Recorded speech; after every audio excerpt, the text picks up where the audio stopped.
Hello, it's your girl Thrifty Virgo Lefty reporting live from the car at the park. Anyway, I just wanted to come to you to talk about why I decided to homeschool. Why I decided to homeschool is because I noticed my child's needs weren't being met in the public education sector. So, it's so many examples I can give from that. Because she went to more than one school in elementary. So let me start by saying many of the schools are classified based on the resources, the community that they service, and things of that nature. So one of the schools area is called a Title One. So Title One is one of those schools that is in an area where there's lower poverty. They provide a lot of different resources. They receive a lot of different funding from the government that other school districts don't normally have. So, for instance, they will have a more they'll have more math resources available. They will have more language arts available, speech therapy, and things of that nature to help children with different developmental disorders. So, with that being said, she went there. She also went to a school that was supposed to be, excuse me, I can't really explain it. I guess you can say they focus on reading, writing, and arithmetic. Needless to say, that school basically gave me the runaround about a lot of things as well. So, my conclusion, it was a systematic issue. So, at the end of the day, it was really not that much that can be done when it's a serious systematic issue with the elementary education sector. So, with that being said, um, what else? Let me get back on track. There was a lack of accountability,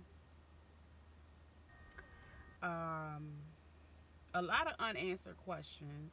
So, for instance, if you ask a question, a lot of people would get upset if you challenged. And I'm just like, it just really did not work for me all the way around.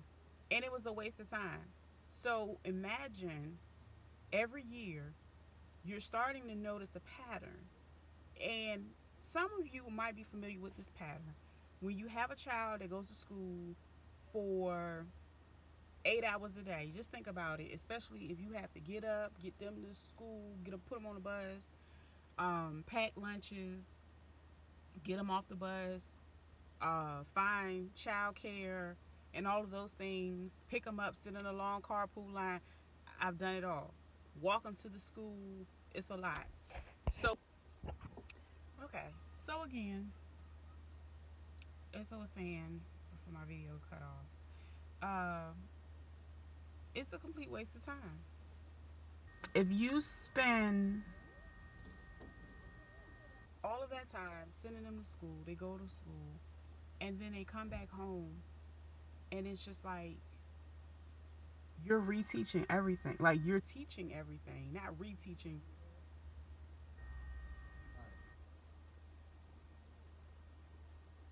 You're teaching everything.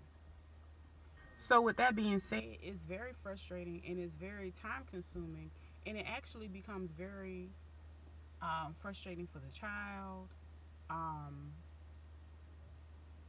and it's very tiresome. They can't come home and just play and do some of the things that their peers are doing because it's such an educational gap. So,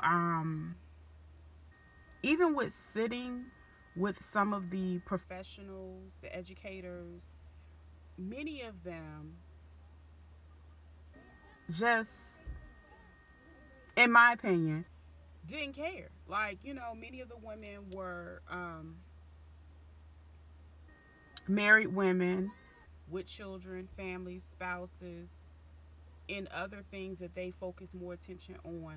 So honestly, a lot of times they really didn't care about what concepts the children grasped or they didn't, because at the end of the day, their children, goes 9 times out of 10 they go to better schools.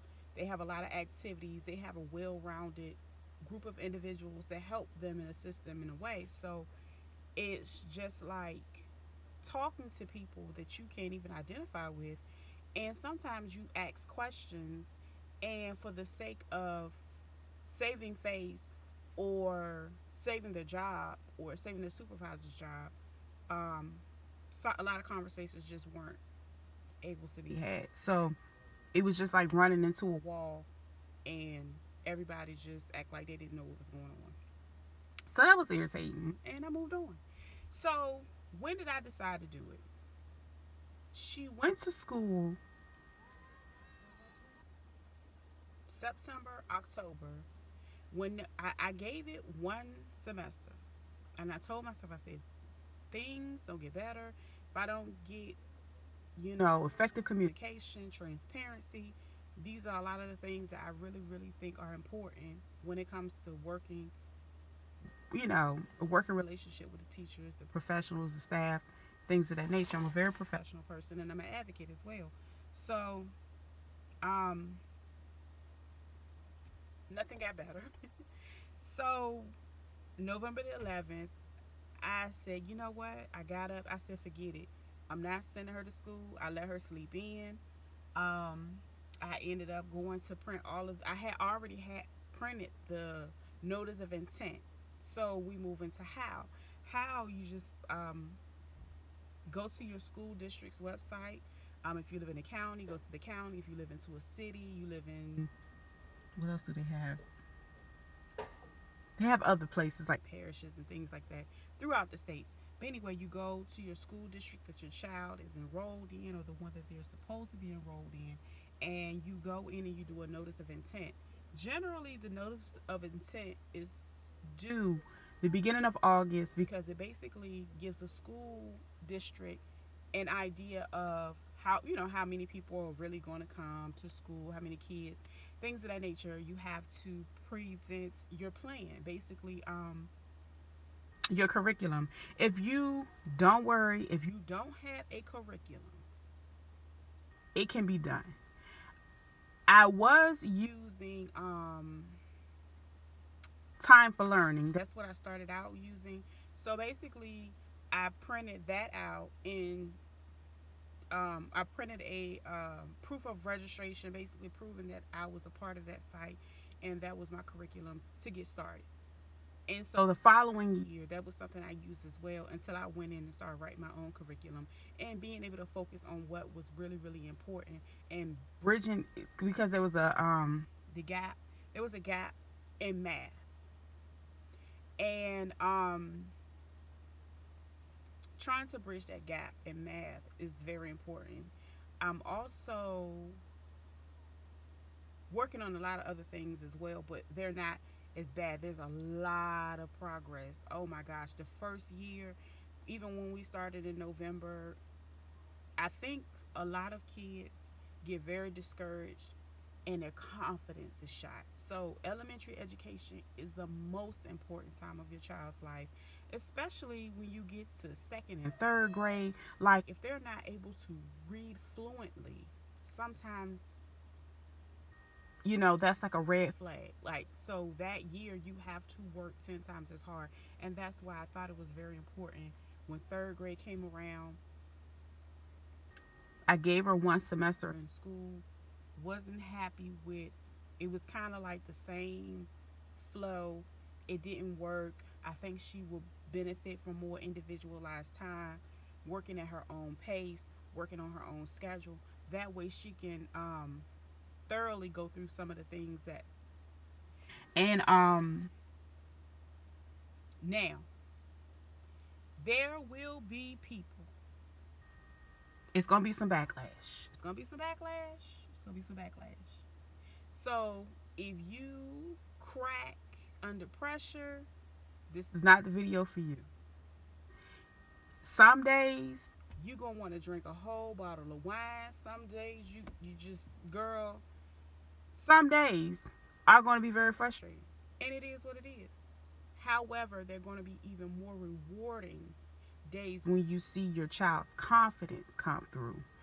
Um, their ability to just take action and go ahead and do an assignment without a lot of instruction or a lot of prompting and things of that nature, because again, these young people are growing.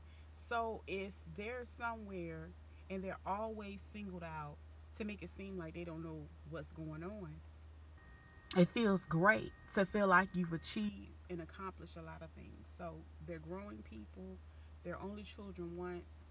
We have to groom them well.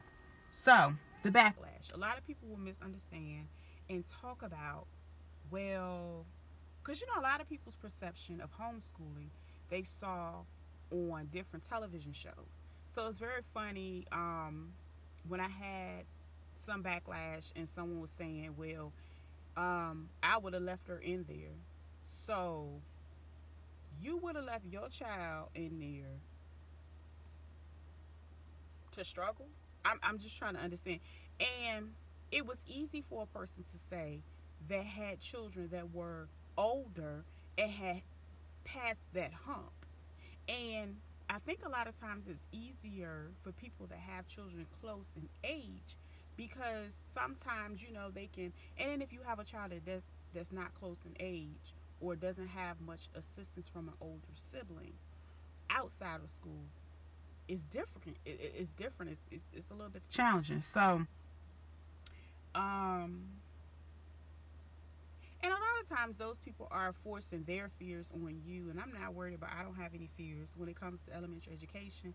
I really did not get to mention the fact that in my undergraduate years, I studied elementary education, and that's why I have a background and I have a foundation on understanding the importance of phonemic awareness, fluency, learning how to break down each word, and if they cannot break it down, they can't understand it. So, and some kids need it a little bit more than others, and that's just fine. I run into so many wonderful people, and that's important too. Find your village. If your village is not in public education, there's a village, a community of people local to you that have, like, they got all the resources. They got all, I'm not gonna lie. I went onto Facebook, and my local Facebook group gave me hope. I'm not lying, because, it was a challenge. I think we enjoyed the freedom of planning, but then again, it was like, oh my God, I got too much freedom. You know what I'm saying? So I had to really tap into a community of people. I learned a lot of information about testing. I learned a lot of information about activities. This was post-pandemic, so I was kind of ahead of the ball. I already was kind of doing my own thing. We were able to go to nice parks and programs and things in the daytime. I met a wonderful woman at my local YMCA that happened to be a homeschool parent. That, oh my gosh, she's amazing because she teaches homeschool PE. So it's important to keep the children out and engaged so they don't feel isolated and don't feel secluded. They still can make friends. There are different ways to do it. If you're a full-time parent and it doesn't work for you, find a group of people that do like a homeschool co-op. Sometimes you can trade off services. If you know, like for me, I sew sometimes.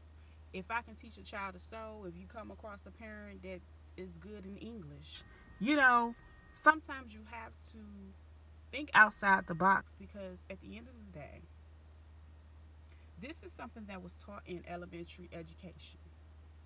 They teach about various different learning styles. Realistically, Many of those learning styles will not be able to be met in the public education sector. Let's just be honest and let's be clear. Whatever your child is able to grasp from there, they can use. Whatever they can't, they won't be able to use. If a child is not able to understand fully and totally what's going on in the classroom, they will not be able to access the curriculum. Therefore, a lot of the issues that come about are what's going on collectively, systematically, and within the home. We can't forget that either. But public education is kind of turned into daycare. So of course they need people working, they need kids going to school. So if you can, if even if you're a part-time parent, single parents can do it as well. I just encourage people to try their best. I'll be back. Be blessed.